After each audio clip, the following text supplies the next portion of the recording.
développement de l'islam et l'apparition de chefs charismatiques qui, nés dans les années 1850, entre-temps avaient acquis une notoriété, une capacité de persuasion, un engagement au service de la cause qu'ils défendaient qui dépassait tout ce qu'on pouvait imaginer.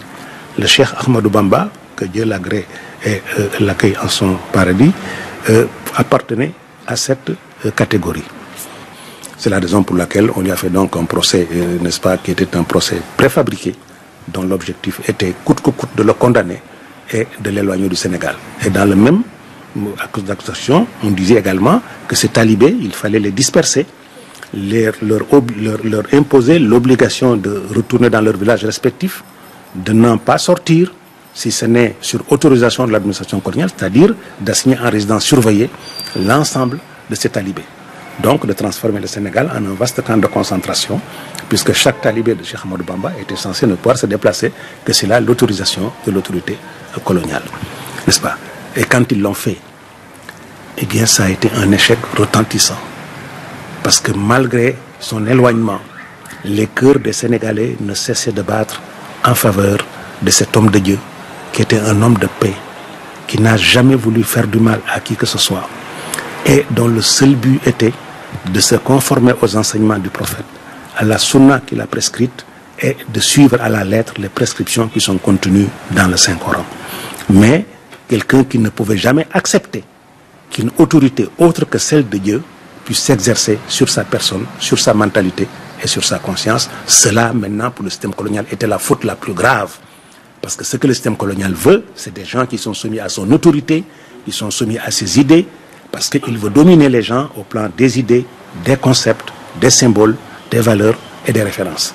Et quand dans ces domaines-là, d'autres l'ont devancé et ont occupé ces créneaux, il estime qu'en ce moment-là, sa mission est une mission d'échec total.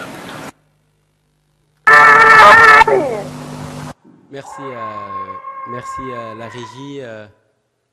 Merci la régie de nous avoir présenté cet élément du professeur Iba Der Thiam. Alors, à entendre parler le professeur, on sent qu'en fait, c'est comme si le pouvoir colonial était surpris, parce qu'il n'avait pas intégré la donne chez Ahmadou Bamba dans sa politique de domination. Alors donc, Mansour, comment est-ce que vous pouvez analyser cette partie Dans la mesure où, vous savez, le pouvoir colonial, au plus fort de sa domination, ne pouvait pas prévoir, parce qu'en réalité, là où il y a eu problème pour eux, le cheikh était cette sorte d'empêcheur de tourner en rond, puisqu'ils ont eu l'habitude dans les relations d'avoir une domination totale au point que personne ne pouvait plus lever le petit doigt. Ça, c'est la première, c'est la constante qu'il y avait en tout lieu là où il venait s'imposer. Alors la réalité, le cheikh, quand il est venu, c'est une chose à laquelle il ne pouvait pas s'attendre, parce que dans leur conception, il n'y avait de force d'opposition que sur le plan vraiment des armes, c'est ce qu'ils attendaient. Et puisque la guerre par les armes, l'utilisation des armes, la force qu'ils avaient utilisée est venue à bout de toutes les résistances, ils ne pouvaient pas imaginer que quelqu'un puisse encore se réveiller et constituer, même si ce n'est pas un résistant, c'était un obstacle qui était devant eux.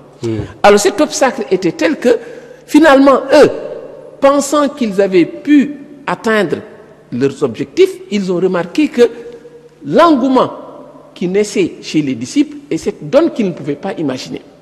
Parce que par la force et en se montrant farouche à tous les niveaux, en imposant ce régime de peur, en imposant cette force, ils pensaient pouvoir annihiler toute volonté de la part des populations. Mais c'était sans compter, n'est-ce pas, la donne de la foi. Et le cheikh, quand il est venu, ils disent dans un de leurs rapports que depuis, après son retour, quand il est venu s'installer au Djolof, il y a un rapport de M. Merlin qui dit que la situation d'Ahmadou Bamba a encore grandi depuis son arrivée dans le Djolof. Il n'est pas jusqu'au Kadior qui n'ait cru devoir aller jusqu'au Bourba, dit-il. Il n'y a aucun Bourba qui n'ait cru devoir aller lui faire sa soumission. Aussi, les 5000 talibés qu'il compte dans le Ndiambour, ceux très nombreux qu'il compte dans le Cayor, semblent croire que les temps sont proches. Donc, dans tous oui, mais les temps sont proches, c'est-à-dire il y a quelque chose qui va se passer. Voilà, quoi. très bien. Il ne pouvait pas penser que ce va-et-vient incessant, ce mouvement ininterrompu, il n'avait qu'un seul soubassement, c'est la foi et la foi seule. Il pensait qu'ils étaient en train, parce que dans un autre rapport, il dit que il faut éviter le reproche que nous avait fait Faidherbe, celui d'avoir une trop grande tolérance envers cet homme. Parce que c'est dans le rapport avec Mamadou Lamine Dramé, c'est le reproche que Faidherbe leur avait fait. C'est ce qui a un peu accéléré le processus. Il pensait donc qu'il fallait le capturer pour empêcher de laisser cette situation qui était en train de couver et à laquelle ils ne s'attendaient pas, pensant que la seule référence pouvait être ce climat de peur qu'ils avaient instauré, mais c'est une peur qui, évidemment, était inopérante devant la foi. Oui, alors, mais c'est vrai que c'est quand même un peu... ça peut être tolérable, hein, parce que de toute façon, imaginez un pouvoir colonial qui a toujours su dominer et qui, d'un seul coup, se voit un peu devant la contrainte et l'arsenal et qui se voit contraint de faire face à un homme, c'est quand même inquiétant. Et maintenant, la question, il y a quand même une action controversée qui se pose entre l'approche purement temporelle de la chose que nous avons évoquée, un pouvoir colonial qui fait face à un homme qui est taxé de résistant avec des gens qui se seraient joints à lui, et à côté Seigne Diouf qui nous parlait d'un homme qui avait été investi d'une mission. C'est vrai que le pouvoir colonial, c'était un peu difficile pour le pouvoir colonial de pouvoir faire la part des choses entre les deux. Seigne Diouf. C'est ça, et c'est aussi important parce que Cheikh Ahmadou Bamba était investi d'une mission divine en tant qu'héritier du prophète, mais aussi réhabilitateur de l'islam du 14e centenaire. Donc, toutes ces épreuves-là, bien qu'il y a cette phase temporelle, mais il y a aussi quelque chose qui est complètement divin. C'est-à-dire que ça a coïncidé avec la décision du Seigneur. Pourquoi? Parce que c'est le prophète Mohammed lui-même qui avait choisi d'investir Khadim Rassoul de cette mission. C'est pas Cheikh Ahmadou Bamba qui est allé chercher ce grade, mais il a précisé en disant que Rama Rasulullah min Ilahi. Donc c'est le prophète qui est allé dire à son Seigneur que je veux que cet homme soit mon serviteur. Rama Rasulullah min Ilahi, Kauni Khadim wa Abdillah. Et il a dit que Dieu a accepté en m'investissant de cette mission comme serviteur du prophète. Samaitani Khatahan bihabdikal Khadim. Toi, mon Seigneur, tu m'as investi comme ton esclave, mais aussi comme serviteur du prophète. Donc là aussi, c'est une autre phase, et c'est la plus importante. Parce que, Hassan, il faut aussi retenir que tout homme de Dieu a toujours un adversaire devant lui. Depuis le prophète, il faut toujours quelqu'un, un ennemi à partir duquel tu vas passer pour accomplir ta mission en au-delà. Si tu prends tous les premiers prophètes, de Ibrahim à Moussa, en passant par Jésus jusqu'à Mohammed, chaque homme de Dieu a un ennemi devant lui. Cet ennemi-là, ce n'est pas important. Donc moi, je peux dire, même s'il y a cette phase temporelle, mais le véritable instigateur de tout ça, c'est le Seigneur.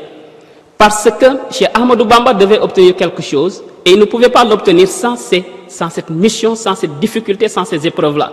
Donc là aussi, c'est quelque chose de très important, et le Cheikh lui-même l'a dit dans ses écrits, en disant que c'est par sa volonté de faire de moi l'intercesseur des miens, qu'Allah a mis cette haine dans le cœur de mes ennemis, et c'est ce qui les a poussés à faire des machinations pour m'éprouver, pour m'éliminer, mais pour aussi m'exiler. Mais c'est à partir de ces difficultés-là que je vais obtenir tout ce que je désirais auprès de mon Seigneur. Là aussi, c'est une autre phase. Et il y a un des sermons de Cheikh Abdoulaye Mbacké dans lequel il a vraiment fait beaucoup de précisions sur ce contrat-là que Cheikh Ahmadou Bamba avait signé ici à Darou Khoudoss, dans cette mosquée-là, en 1895, au Ramadan 1313, et qui a fait juste après la fête de l'Aïd el-Fitr, c'est-à-dire la Korité, le Cheikh Ahmadou Bamba a quitté Touba, comme Seigne Mansour l'a dit, pour aller s'installer au Djolof. Et il avait même dit aux membres de sa famille et à ses proches que je prépare une très grande mission. Certains pensaient que le Cheikh voulait aller à la Mecque. Il a bien précisé, quand tu vas dans l'ouvrage de Cheikh Mohamed Lamine Diop Dagana, le Cheikh leur avait dit que ce n'est pas une mission pareille. C'est une mission lointaine, oui, mais pleine d'importance et de bienfaits. Donc, je suis prêt, et il a réparti les tâches entre tous les grands dignitaires mûrs qui étaient là. Il est parti s'installer au Djolof pour attendre maintenant le décret divin pour partir. Là aussi, c'est une phase qu'on ne peut pas négliger dans la mission de l'homme. Parce que l'homme, en tant qu'héritier du prophète, en tant que réhabilitateur de l'islam, doit prouver son grade. Ce n'était pas quelque chose qu'il devait obtenir gratuitement, parce que Dieu ne fait pas la promotion à un homme tant qu'il ne l'a pas éprouvé. Là aussi, je pense que c'est un aspect extrêmement important qu'on ne peut pas négliger dans cette confrontation entre Cheikh Ahmadou Bamba et le pouvoir colonial. Et c'est surtout ça qui fait un peu la particularité de cette mission. Et aujourd'hui, moi j'ai envie de prononcer un mot, c'est-à-dire disproportion. C'est un mot qui me vient comme ça parce que simplement, depuis lors, on parle de pouvoir colonial et on parle d'un homme. Ce qu'on a l'habitude de voir, c'est un pouvoir colonial avec l'arsenal qu'il faut en face d'une armée, d'un pays, etc. Alors, pourtant, selon ce que vous avez expliqué, alors le pouvoir colonial avait bien écrit dans les rapports préliminaires que le cheikh avait ou pouvait bénéficier de l'appui des populations. Alors pourquoi ne s'est-il pas agi maintenant du pouvoir colonial et de Cheikh Ahmadou Bamba et sa colonie? Pourquoi le pouvoir colonial et Cheikh Ahmadou Bamba? Pourquoi cette singularité? Merci. Et ce que vous dites, vous voyez ce qui est cocasse dans cette histoire, parce que le colonisateur a eu à vivre cette expérience de cette disproportion. Je donne un exemple historique qui peut être éloigné de ce que nous venons de dire. C'est 3 ans après 1895, en 1898, lors des rivalités coloniales, la France a eu maille à partir avec les Anglais à Fashoda. Et à Fashoda, c'était une expédition anglaise contre une expédition française. Et ce jour-là, avec le nombre infime qu'il y avait de Français, l'attitude qu'ils ont eue, c'est de battre en retraite. Et dans tous les documents historiques, on parle de la reculade française ce jour. Donc, si une armée peut reculer devant une autre armée, vu le nombre, vous voyez ce que ça doit faire dans l'esprit de quelqu'un qui est devant un seul homme. Ce que Pape Hassan vient d'évoquer, c'est ce qu'on peut appeler la partie visible de l'iceberg. Ce sont les contingences, c'est l'aspect temporel. Mais en réalité, il y a une transcendance qui, tant qu'elle n'est pas convoquée, il y a un éclaircissement qui ne peut pas se faire dans le cas de Cheikh Ahmadou Bamba. Parce que, ne serait-ce que dans la convocation qu'il a reçue, il y a eu un effort manifeste de gens tapis dans l'ombre pour que le cheikh ne reçoive pas ces convocations.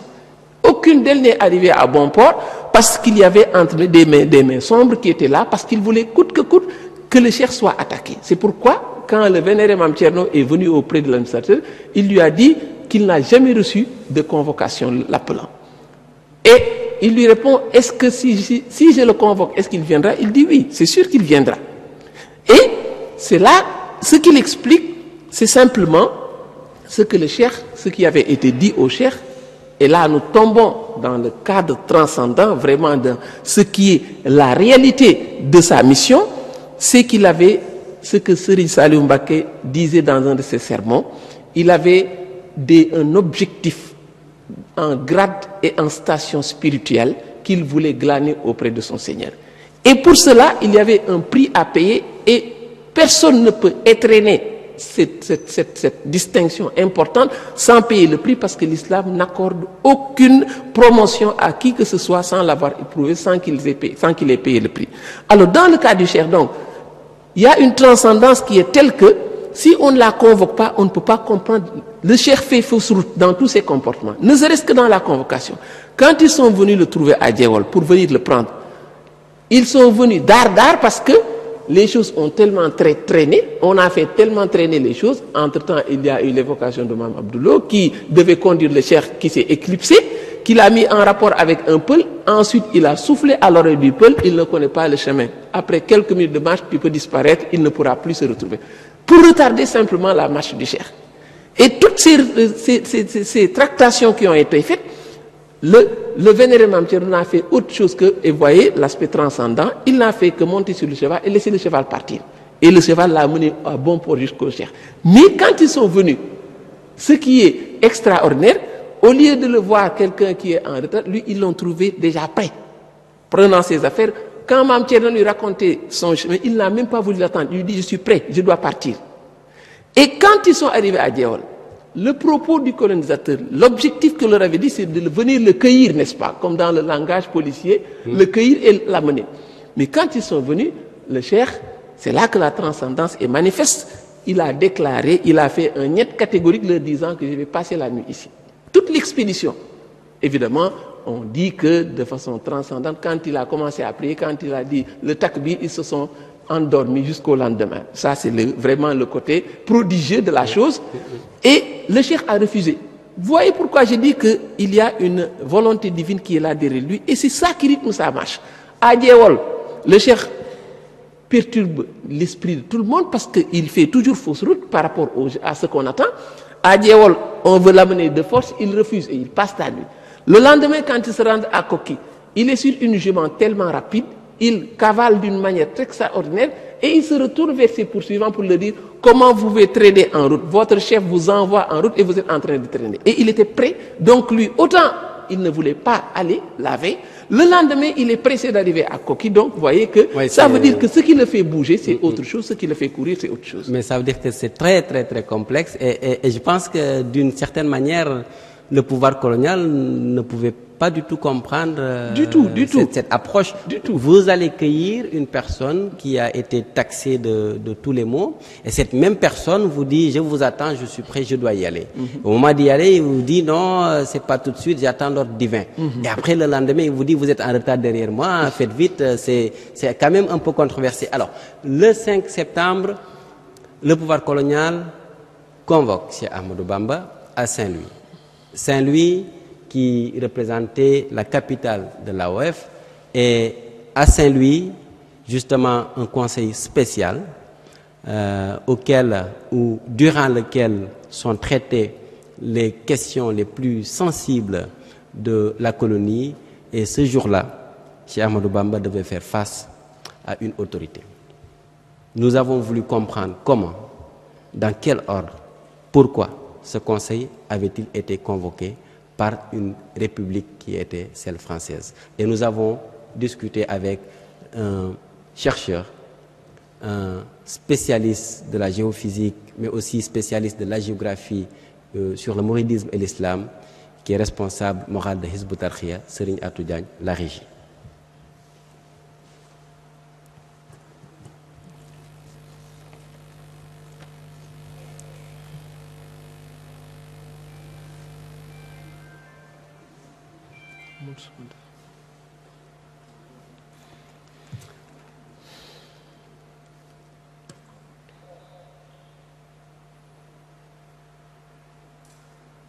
Apparemment, il y a un problème de son à la régie. Nous pouvons reprendre le temps que vous puissiez vous organiser pour nous remettre l'élément. Si vous êtes prêts, vous nous faites signe. Mais là, je vais juste reprendre la question qui avait été évoquée tantôt sur la nature de la mission de Cheikh Ahmadou Bamba. On a l'impression qu'en fait, c'est deux champs parallèles, mais quand même qui se jouent dans un terrain commun. Un champ purement mondain du pouvoir colonial qui gère ses intérêts, et un homme de l'autre côté qui a une mission. Alors, comment est-ce qu'on pouvait expliquer la cohabitation de ces deux champs parallèles, mais dans un même grenier? Comment pouvons-nous expliquer cette chose? Comment est-ce que ça a été possible? Face à la mission de son maître spirituel, le prophète Mohammed, paix et salut sur lui. Quand il a été investi d'une mission du Seigneur, les Quraysh soupçonnaient qu'il avait aussi un désir d'être le roi, d'être un dirigeant, d'être riche. Ils sont même allés jusqu'à lui proposer de l'argent, de lui proposer pour être leur chef et d'abandonner cette mission, son message, mais lui, il a catégoriquement refusé. C'est la même chose qui s'est reproduite avec son serviteur Khadim Rassoul. Et ce qui a plus perturbé le pouvoir colonial Hassan, comme Seigneur Mansour l'a dit, tu sais que Leclerc, quand il a quitté avec ses troupes, il s'est arrêté en Géoul, Goumba-Géoul, pour attendre le ralliement d'autres troupes du Sénégal pour amplifier et pour élargir sa base. Avec des centaines de soldats bien armés, mais c'était terrible quand il a rencontré un seul homme avec sa plume. Oui, mais alors pourquoi cette préparation avec toute cette armada si on sait que c'est une personne qu'on devait rencontrer Parce que quand tu retournes dans les rapports, tu vas voir quelque part où les chefs locaux ont dit qu'ils ont vu des chevaux et des ânes chargés d'armes entrer dans les demeures de Cheikh Ahmadou Bamba. Ça se trouve dans les rapports. Donc eux, ils pensaient que l'homme en venant va aussi se battre avec eux parce qu'il s'est déjà équipé. Et bien sûr, je l'avais déjà dit, que les anciens guerriers de Lat Dior étaient avec lui. Et pourtant, ces anciens guerriers-là, lorsqu'ils étaient venus, tu sais qu'est-ce que le cheikh leur a dit? Les fusils que vous avez là, la manche, il faut l'utiliser pour cultiver. Et le fer, vous transformez ça en un objet important qui va vous aider dans vos champs. Mais déposez-moi ces armes-là. Voilà ce que le cheikh Ahmadou Bamba avait dit à ces anciens guerriers de Lat Dior qui étaient venus se ranger derrière lui. Mais le pouvoir colonial ne pouvait pas comprendre. Il pensait que ces gens-là vont aussi se battre derrière cet homme-là qui était le seul espoir devant eux. C'est pourquoi ils étaient tellement préparés. Mais malheureusement pour eux, leur première défaite a été d'avoir rencontré un seul homme qui disait « Jihadiya bil aqlami ». Je fais mon djihad par ma plume. Je me bats par la plume. Je n'ai pas besoin d'armes. Et je l'ai dit dans certains de mes articles, je l'appelle en anglais « The Apostle of Non-Violence ». Partout dans le monde, on nous parle des non-violents. Mais ces non-violents-là étaient stratégiques. C'était des stratégies. Mais chez Ahmadou Bamba, sa non-violence est divine. C'est pourquoi un certain chercheur américain qui s'appelle Michel Kimball, il l'appelle « The Peacemaker of the 20th Century ». C'est-à-dire, c'est le véritable pacifiste que l'humanité n'a jamais connu chez Ahmadou Bamba. Un faiseur de paix. Le faiseur de paix. Donc, s'il voulait, et même à Koki avant de partir, mais les anciens lui avaient demandé de se battre jusqu'à leur dernière énergie pour l'empêcher de partir. Mais qu'est-ce qu'il a dit? Cette bravoure-là, il faut la garder. Je vais aller seul, faire le travail seul, je vais revenir. Et tout ce que je vais obtenir comme butin, comme récompense, je vais partager ça avec vous. Et c'est quoi la récompense? Mais quand on parle d'expédition, on parle de butin, c'est comme s'il y a une confrontation physique, etc. Qu'est-ce qu'on pourrait assimiler à un butin pour le retour du chien? Ok, le butin, c'est aussi quelque chose qui est divin. Parce que je l'ai dit, chez Ahmadou Bamba était celui qui devait continuer la mission de son maître, le prophète. Et continuer la mission du prophète, c'est simplement être le sauveur des âmes. Sauveur ici-bas, mais aussi dans l'au-delà. Et c'était ça sa mission. Quand il dit que j'ai l'intention de réhabiliter le chemin qu'avait suivi le prophète, mais ce n'est pas par les armes, mais c'est par la transformation spirituelle de ces gens-là qui étaient avec lui. C'est la première chose. La deuxième chose, le butin c'était quoi? De faire de telle sorte que Dieu le Seigneur, qui détient tous les faveurs d'ici-bas et dans l'au-delà, lui en procure suffisamment pour pouvoir être l'intercesseur de ces gens-là qui n'avaient plus d'espoir et qui étaient derrière lui. Et donc le cheikh Serigne Fallou Mbacké dit dans certains de ses sermons que même si le pouvoir colonial français n'était pas là, Cheikh Ahmadou Bamba aurait parti seul en exil. Defne Siwadem, c'est ce qu'il a dit en Wolof. Exactement. Pourquoi? Parce qu'il savait que c'est à travers cet exil, à travers ces épreuves qu'il doit endurer pour être vraiment le sauveur de ces gens-là qui étaient derrière lui. Donc le but en fait c'est une récompense et un salut d'ici bas et dans l'au-delà. Donc un faiseur de paix, comme vous l'avez dit, oui. Quelqu'un qui procure la paix intérieure par un ressourcement dans les valeurs islamiques pour donner une personnalité, comme vous l'avez dit, musulmane correcte. Alors il y a une question qui doit être reposée le 5 septembre. Alors, aujourd'hui, on dit le conseil privé. Et dans le rapport, on nous parle de délibération. Alors, c'est un tribunal, un procès.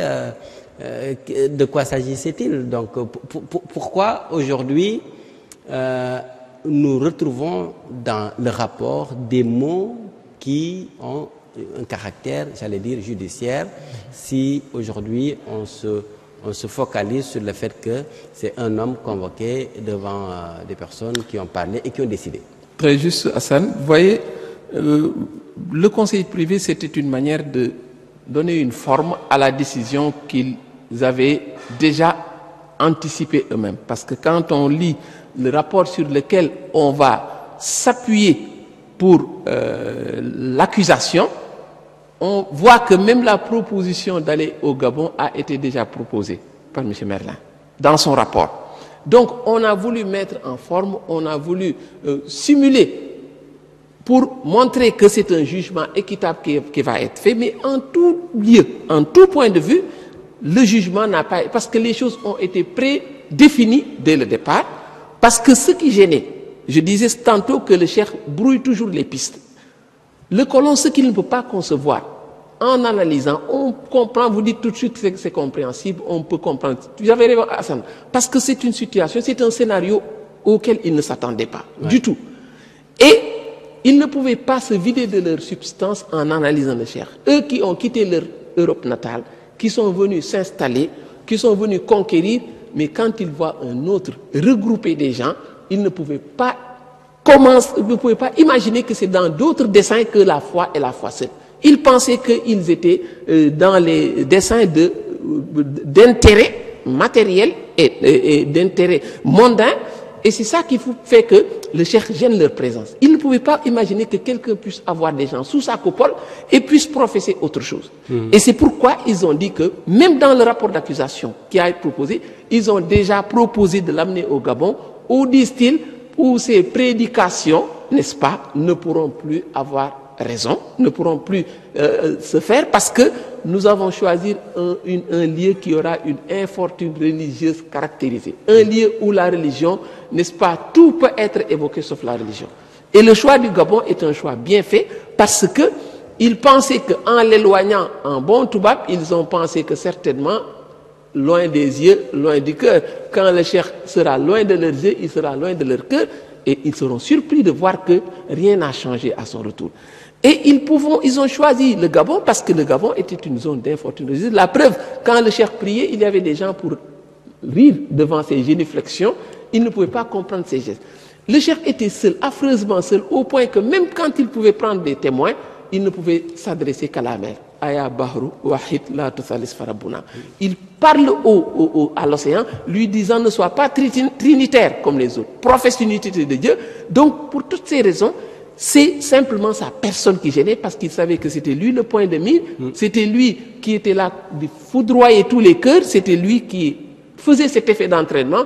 La seule solution, c'était de l'éloigner, et c'est la raison pour laquelle ils l'ont éloigné. Alors l'histoire retient un événement heureux ce jour-là, ce sont les 2 rakats qu'il a priés, parce que l'islam, dans son essence, ne fait l'anniversaire, ne fait revivre que des événements heureux, parce qu'à Saint-Louis est un lieu tristement célèbre dans l'itinéraire du Cheikh, parce que c'est là qu'il a reçu le plus d'exactions. Il dirait qu'il y a des choses que j'ai subies, je ne les évoquerai jamais par courtoisie à l'endroit de mon serviteur.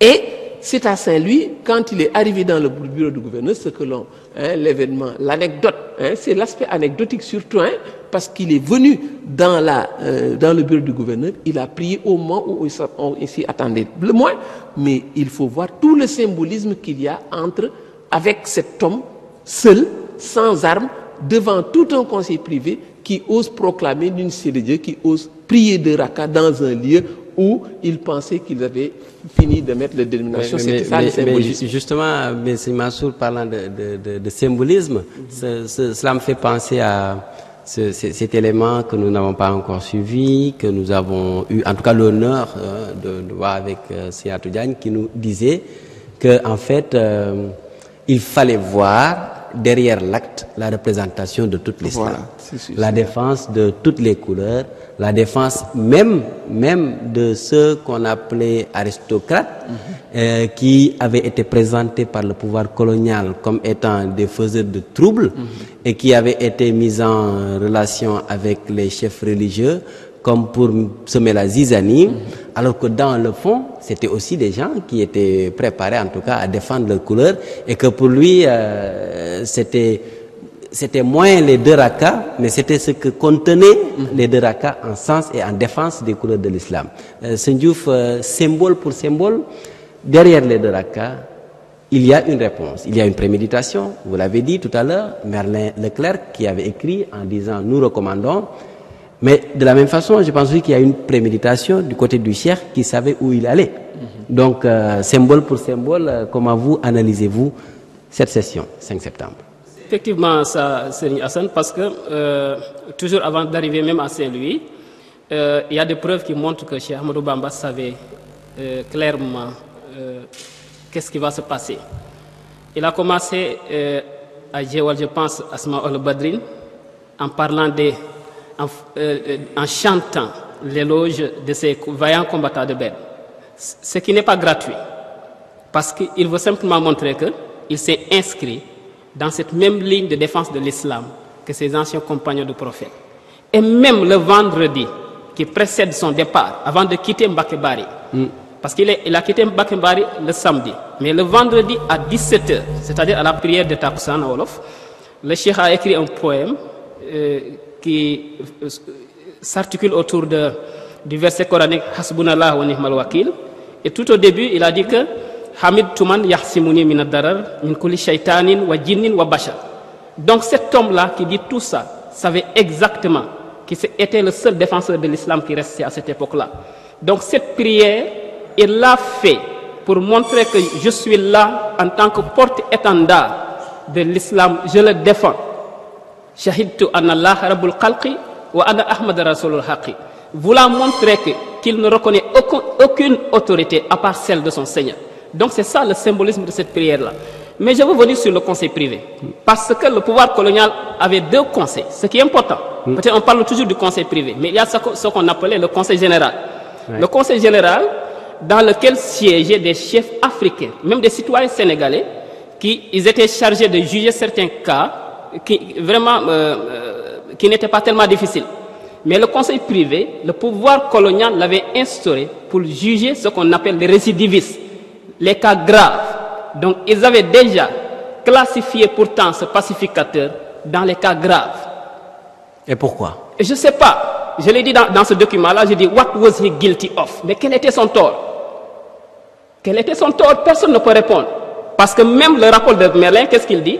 On pense que, on soupçonne que, les gens disent que. Mais aucune preuve n'est citée dans ce rapport-là. On suppose, on pense, les gens disent que. Comment peut-on condamner un homme sur de simples suppositions? Les gens disent que. Mais aucune preuve. Donc, ce qui veut dire que ce n'est pas ça qui est important. Mais je vous coupe pas, j'ai entendu le Seigneur Toudjani dire que si c'est un convoqué devant un tribunal exceptionnel, c'est quelqu'un en tout cas qui a été condamné sans pour autant qu'il puisse faire appel à un avocat. Et c'est quelqu'un à qui on a dit vous avez fait, donc nous décidons. Et ceux qui ont décidé, ce n'est pas des juristes qui ont le cachet de juriste, mais c'est des administratifs, des administrateurs qui ont porté la robe de l'avocat, du juge, du procureur, etc. Et qui ont décidé. Donc, injustice. Injustice. C'est ça. Et là aussi, l'injustice est très large, Hassan.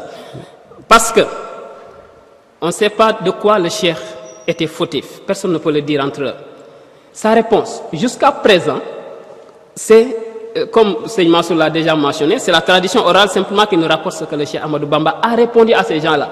Mais eux, ils n'ont pas mentionné ce que le cheikh a dit. Ok? Autre aspect encore, sur les 10 présents du conseil privé, il y avait 7 intérimaires. Donc, les véritables chefs n'étaient même pas au Sénégal. On peut se demander la question, pourquoi Merlin et Leclerc ont, à la hâte, accusé l'homme, l'ont jugé et l'ont déporté avant même l'arrivée. Parce que Lamotte, qui était le gouverneur, était déjà affecté en Guyane. Chaudier, qui devait le remplacer, n'était pas encore venu. Donc Mouté, qui avait présidé la séance, était intérimaire. Combien? 7 intérimaires sur 10 personnes qui ont siégé. Pourquoi? Parce qu'il y a 2 personnes, Leclerc et Merlin, qui ont manigancé dans la hâte. Parce que les recherches m'ont permis de voir que pendant l'hivernage, les grands chefs coloniaux partaient en France parce qu'ils fuyaient les moustiques de la saison des pluies. Ils ne voulaient pas rester au Sénégal.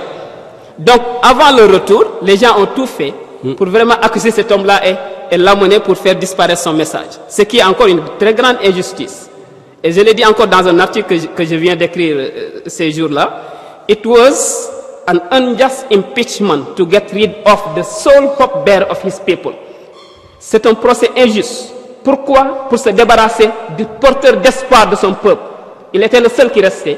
Donc il faut se débarrasser de lui à tout prix. Et c'est ce que Merlin et Leclerc ont manigancé avant même les véritables chefs pour amener cet homme-là. Donc de toutes pièces créées, de toutes pièces organisées, il y a un pseudo-procès, il y a un jugement préétabli, il y a des rapports écrits par ceux-mêmes de la proposition, et ceux-là même vont organiser le conseil, et ceux-là même vont organiser la déportation.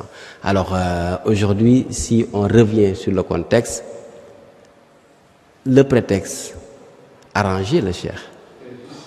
Là que j'allais en venir, Hassan. Oui. Et je vais livrer une réflexion qui va peut-être dérouter plus d'un. Il faut dire il est heureux qu'il en soit ainsi.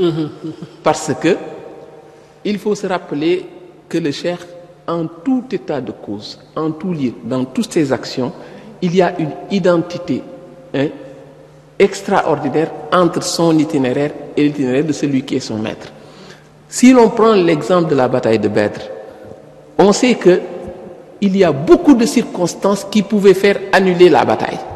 Pour beaucoup de raisons. Dans un cas comme dans l'autre, tout était fait pour que la bataille n'ait pas lieu. Mais c'est notre Seigneur qui, dans sa science et dans son caractère stratégique, a fait en sorte que la bataille ait lieu pour que l'infidélité soit à jamais convaincue que les signes de Dieu sont manifestes. De la même manière, pour ce qui est du cheikh, voyez tous ces événements qui coïncident, ces gens qui devaient être là et qui sont partis, ces intérimaires qui jugent, cette précipitation qu'il y a eu, c'est un peu heureux parce que c'est conforme à ce que le cheikh voulait, parce que lui était prêt à partir, il avait une envie, n'est-ce pas, incommensurable de s'engager dans cette mission. C'est quand même ça qui et rien, c'est pourquoi j'ai dit que impressionnant de voir quelqu'un dans tous ses actes, qui dit je veux y aller. Il brouille les pistes, parce que pour celui qui est un être qui ne voit que la partie visible de l'iceberg, c'est une chose qu'il ne comprend. C'est pourquoi je dis que même dans l'itinéraire, Hassan, pour avoir travaillé sur ce domaine, quand on parle des sagesses qui ont ponctué la marche, on se rend compte que c'est un itinéraire spirituel dans lequel le cheikh ne fait que se conformer à ce qu'on lui dit. On a commencé par lui dire, rappelle-toi lorsque les prophètes, rappelle-toi lorsque les infidèles machinaires pour te capturer, pour t'exiler ou pour te tuer. C'est le même scénario qui va être avec le cheikh. Ensuite, on lui demande, n'est-ce pas, d'avoir un comportement qui est dicté. C'est pourquoi à Diawol, il refuse de partir. C'est pourquoi le lendemain, il est pressé de partir. Parce que tous ces actes sont corroborés, sont dictés par l'injonction que lui donne son Seigneur. Et la preuve, c'est la raison pour laquelle d'ailleurs, le Vénéché Abdullah enseigne que, parlant de Sarsara, que les gens ne fassent pas de confusion, la terre de Sarsara est une terre bénite, très juste, c'est une terre très pleine de notoriété pour avoir accueilli le cheikh, mais n'oubliez pas que ceux qui l'ont trouvé à Sarsara, on leur a effacé tous leurs péchés, mais le cheikh ajoute que ce n'est pas lié au charisme de Sarsara, mais c'est lié au charisme du cheikh lui-même. Depuis lors, toute personne qui le trouve, en quelque lieu que ce soit, est, n'est-ce pas, absous de tous ses péchés. C'est dire donc que dans la marche du cheikh, il y a quelque chose qui rythme ça. Et il y a même une sagesse qui lui est arrivée au moment d'entrer dans le train. Ça veut dire que tous ces pas, ces moindres gestes sont dictés par l'injonction de son Seigneur. C'est pourquoi il est difficile de comprendre sans pour autant convoquer l'aspect. Il est difficile de le suivre parce que l'aspect qui est transcendant et c'est ça qui c'est un homme complexe, investi d'une mission spéciale. Il y a dans le public quelqu'un qui veut prendre parole. Il s'appelle Monsieur Lo, qui est enseignant aussi chercheur. Il peut déjà se mettre en place le temps qu'on puisse aborder une question et qu'il puisse se mettre en place. Je termine, Hassan, voilà. Vous terminez, monsieur. Par rapport aux bénéfices que Pape Hassan a évoqué, la question c'était de savoir quel est ce bénéfice qu'ils vont tirer de cela. Le bénéfice qu'ils vont tirer, c'est d'abord que les contemporains, ceux qui viendront après le rappel à Dieu du prophète, puissent avoir le même bénéfice, puissent avoir la même chance que ceux qui sont des contemporains du prophète. Parce qu'on sait que dans la lignée des prophètes, le prophète Mohammed, paix et salut sur lui, est le dernier maillon de la chaîne. Cela veut dire que la prophétie est close après lui. Mais les croyants, ceux qui croient en Dieu et au prophète Mohammed, vont continuer jusqu'au jour du jugement. Si la prophétie est close entre-temps, est-ce que ce ne sont pas des gens qui seront délaissés pour compte? Est-ce qu'ils n'auront pas moins de chances que ceux qui ont été les contemporains du prophète? Donc il fallait qu'il y ait un scénario, qu'il y ait une mise en scène de notre Seigneur pour qu'il y ait quelqu'un qui puisse perpétuer ce message, pour que ceux qui sont venus avant puissent avoir les mêmes chances que ceux qui viendront après. C'était ça donc le sens de la mission. Et pour cela, c'était une chose qui n'est pas donnée, mais c'était un prix à payer et le cheikh l'a payé et il a vraiment payé le prix jusqu'au bout. Mais payer le prix, mais dans la douleur, dans la souffrance, dans l'endurance. On le lui avait dit dans les termes du contrat. Et justement, ce qui est un peu spécial dans cette histoire, c'est que, en fait, il a été l'incarnation de cette sagesse du prophète, paix et salut sur lui, qui dit répondez au mal par le bien. Voilà. C'est-à-dire quelqu'un à qui on fait du tort tout le long de son séjour terrestre et qui n'a jamais demandé à ce qu'il soit réparé. C'est pourquoi il n'avait pas besoin de compagnie dans cette mission. Et c'est là où je rejoins Seigneur quand il dit que son seul avocat, mais c'était Dieu. Mais c'était l'avocat invisible. Et je donne la parole à Monsieur Lo. Oui. Merci Hassan. A'udhu billahi minash shaitanir rajim. Bismillahir rahmanir rahim. Alhamdulillahi rabbil alamin wa salatu wa salam ala ashrafil mursalin sayyidina wa maulana Muhammadin wa alihi wa sahbihi wa sallam tasliman. Je suis très heureux de participer à ce débat. Cela me rappelle ce que j'ai envie de dire, cela me rappelle le bon vieux temps. Je suis aujourd'hui en mesure de voir un peu le chemin parcouru. Que de chemin parcouru depuis lors. Et je suis aujourd'hui heureux de savoir que j'ai eu l'honneur et le privilège de participer à ce parcours. Quand je vois les résultats, je suis extrêmement comblé. Il faut en rendre grâce à Serigne Touba. Donc, je vais, moi, mettre l'accent un peu sur la lecture qu'on pourrait faire de cet événement historique qui s'est passé à Saint-Louis le 5 septembre 1895. Vous avez relaté un peu le contexte historique. Moi, je m'arrête sur l'événement. Les deux rakas, il s'agit en fait de deux rakas effectués par le cheikh dans le palais du gouverneur. Commencez par dire que quelqu'un qui était dans la situation de Serigne Touba, qui réunissait 4 caractéristiques, un homme de race noire. Tout le monde connaît le conflit qui existe entre la race blanche et la race noire depuis de toute l'histoire. Un prisonnier, quelqu'un qu'on a arrêté. Un colonisé et un homme seul. Donc quelqu'un qui remplit ces conditions et qui pense, dans ce contexte, sacrifier à une tradition, n'a pas peur de là où il va. Ça, c'est le premier constat, peut-être qu'il faut dégager. Le deuxième élément,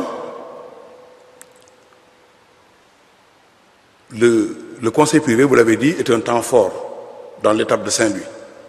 Parce qu'il faut le rappeler, certaines sources ont révélé qu'il s'agissait de 3 alternatives. On pouvait l'assassiner purement et simplement, on pouvait l'enfermer, on pouvait l'envoyer en exil. Finalement, ce fut cette troisième alternative qui va être choisie, l'exil. Et le motif pour lequel ce choix a été fait est contenu dans la sentence. L'éloigner du Sénégal jusqu'à ce que l'agitation causée par ces enseignements soit oubliée. Voilà pourquoi on a choisi l'exil. Un autre élément d'analyse, c'est le tribunal lui-même. Vous l'avez un peu effleuré tout à l'heure. Quand on va dans la logique même du tribunal, dans la culture occidentale, il faut au moins 4 éléments dans un tribunal. Il faut l'accusateur. On parle de l'accusation. C'est le ministère public, l'avocat général, le procureur de la République. Deuxième élément, il faut le chef d'accusation, ce dont on vous accuse. Le troisième élément, c'est l'accusé lui-même.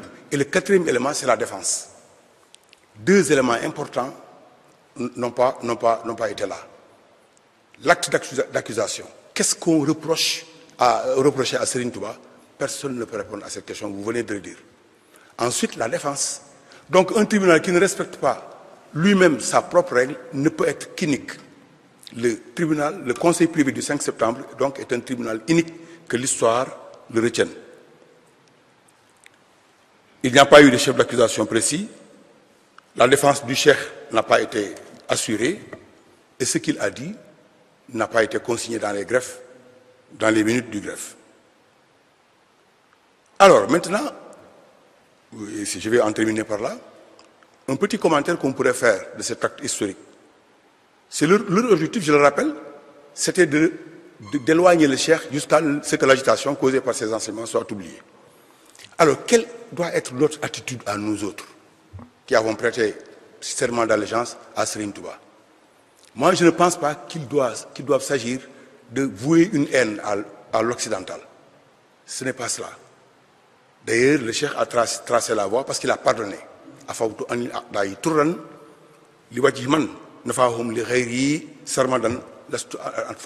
C'est ce qu'il a dit. Donc, il a pardonné. Puisqu'il a pardonné, nous n'avons pas à vouer de haine à quiconque. Donc, ne tournons pas le dos à l'école française. Ne tournons pas le dos à la culture occidentale. Essayons d'y puiser tout ce qui peut être positif. Parce que tout ce qui peut être positif appartient à l'islam.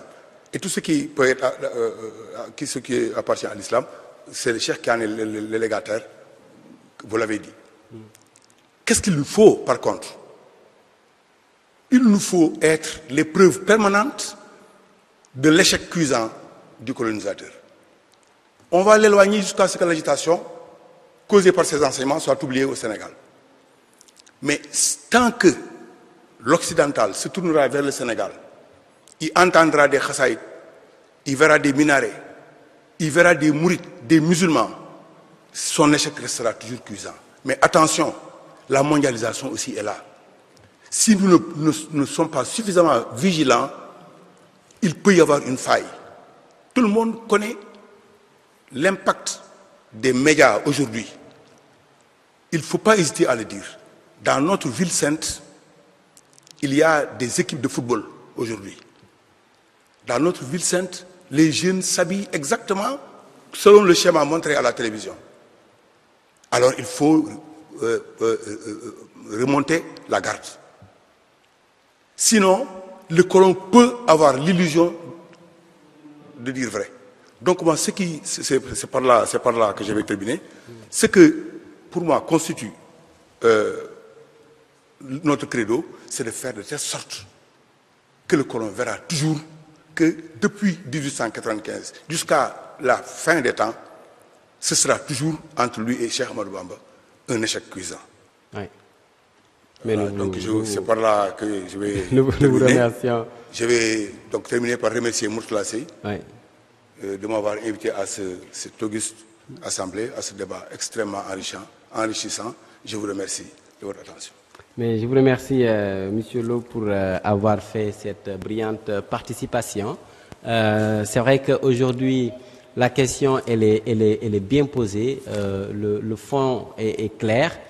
Alors, je pense qu'en ce moment, tel que se passent les choses, il n'y a aucun doute que l'héritage que Cheikh Ahmadou Bamba nous a légué constitue aujourd'hui la preuve tangible dans le temps et durable de la victoire de l'islam dans sa valeur la plus paisible possible. Je voudrais qu'on termine 2 minutes chacun, parce que le temps qui nous a été attribué a déjà été dépassé et nous allons passer à la version Wolof tout à l'heure et une version anglaise nous attend. C'est simplement pour revenir sur 2 choses. Quand on parle de conseil privé, c'est comme si tout se résume au 5 septembre. Pourtant, il y a des choses qui se sont passées avant. Pourtant, il y a un jour qui a été déclaré et ce n'est pas le 5 septembre. Le jour déclaré par le cheikh, mais je pense, motive toute cette accélération de son action pour aller vers l'objectif final. Et je voudrais bien qu'on revienne sur ces 2 questions. 2 minutes, s'il vous plaît, Mansour. Voilà, le cheikh n'a pas évoqué ce jour. S'il a évoqué un jour, c'est bien le jour où il pense avoir eu ce qu'il escomptait.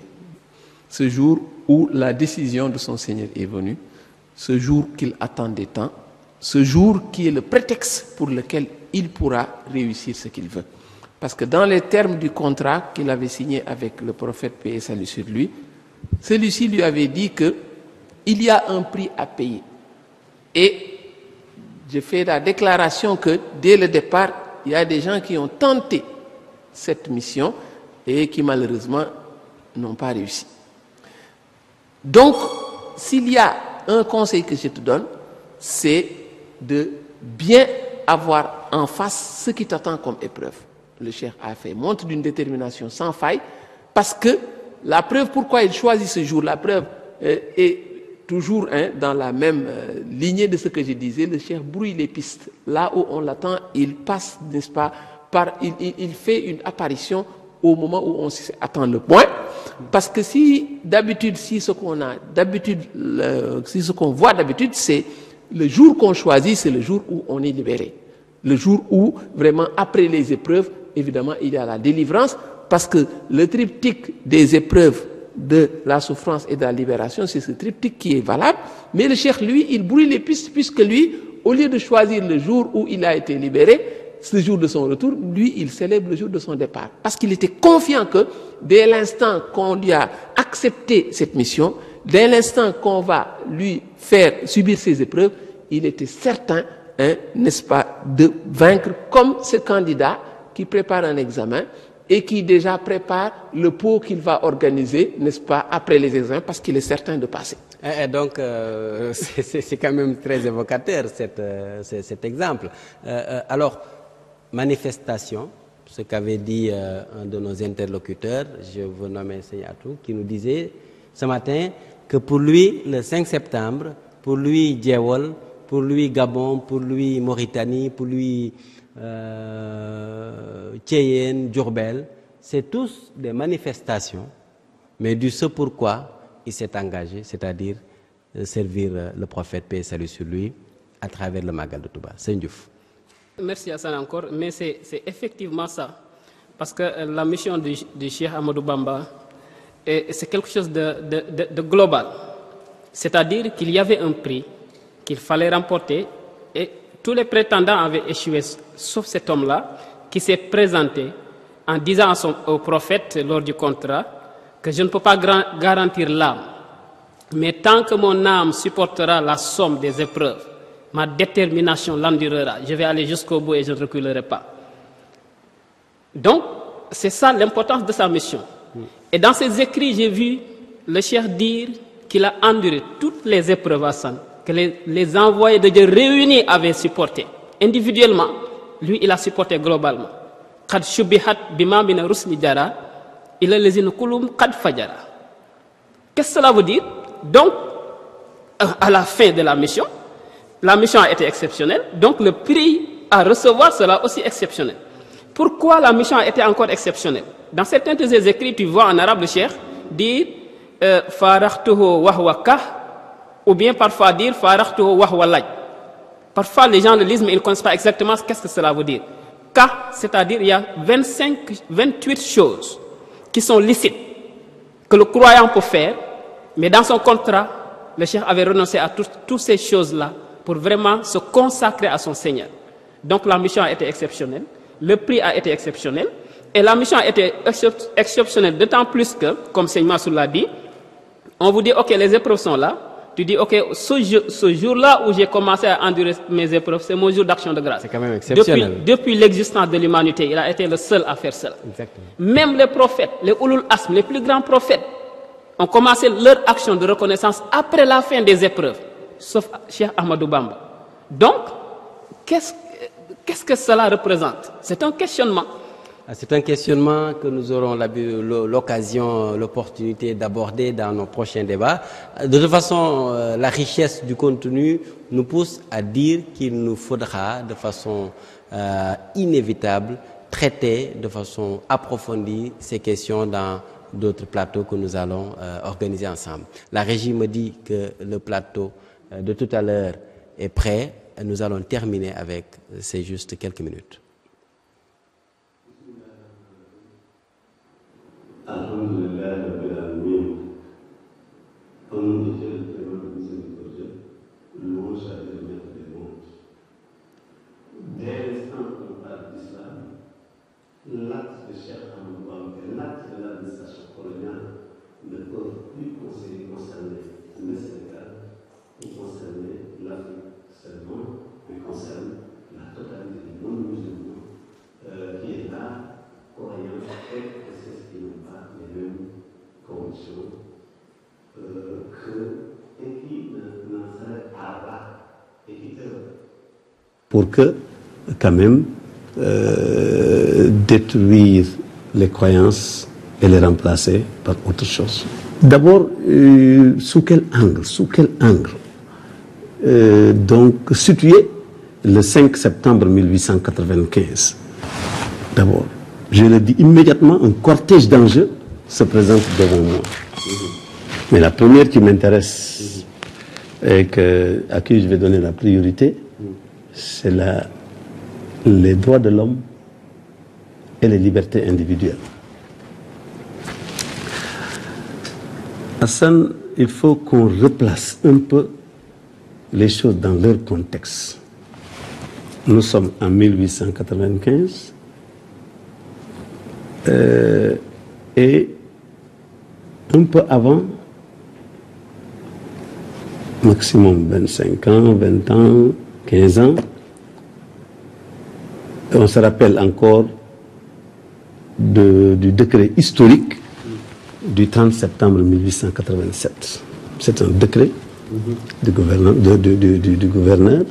nous disons de la Troisième République.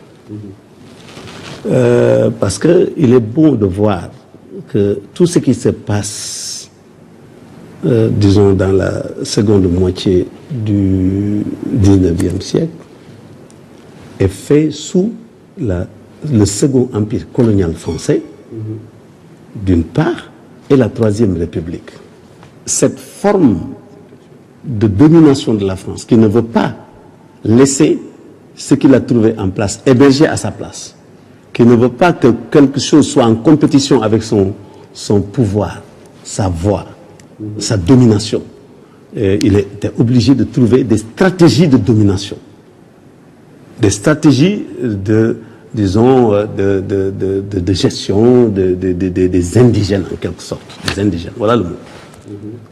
Donc, après avoir compris qu'en Algérie, il fallait créer une certaine confusion entre le pouvoir judiciaire et le pouvoir administratif, ils ont eu des résultats qui leur ont permis de transposer cela au niveau de l'Afrique, au niveau de l'Afrique noire. C'est pourquoi le fameux décret du 30 septembre 1887 est normalement ce qui chapeaute tout ce que, je n'aime pas le terme procès, parce que ce n'est pas un procès, parce que là, un procès sans magistrat, c'est pourquoi je dis la confusion entre le pouvoir judiciaire et le pouvoir administratif. La France était une république, c'est pas pour rien que je l'ai dit. La France, au lieu d'exporter la séparation entre le pouvoir exécutif, le pouvoir législatif et le pouvoir judiciaire, il ne l'a pas fait. Il a pensé qu'il était suffisant pour elle de venir nous administrer sur le plan de nos libertés individuelles, sur le plan de nos droits humains, de nous administrer avec simplement un pouvoir administratif. Un commandant de cercle était simplement le juge. Il jouait le rôle de magistrat. Les juges de paix, c'était les différents administrateurs. On les choisissait parmi les administrateurs. C'est étonnant. Donc, comment un régime politique, un régime administratif ou politique puisse faire la loi sur des personnes qui ont des droits.